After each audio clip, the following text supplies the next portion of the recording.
কিছু কিছু মানুষ তোমাকে আঘাত দেওয়ার পর, অপমানজনক কথা বলার পর, সকলের সামনে ছোট করে দেওয়ার পর, অসহ্যকর মিথ্যে কথা বলার পর খুব বিনয়ীভাবেই তোমাকে বলে সরি।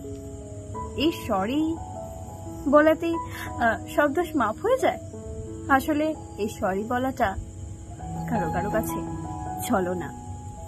যে পরিমাণ আঘাত দিয়ে ক্ষত করে দেয় তারা, এই সামান্য একটা সরি দিয়ে তারা সেই ক্ষতি প্রলোপ লাগায়। আসলে এটাই এদের স্বভাব।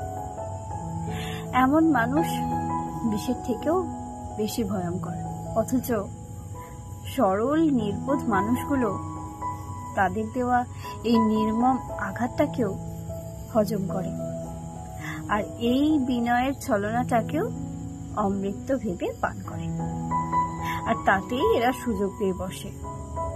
এদের থেকে সব সময় দূরে থাকতে হয়, সাবধানে থাকতে হয়। কলমে সরজিৎ ঘোষ, কণ্ঠে পূজা। ধন্যবাদ।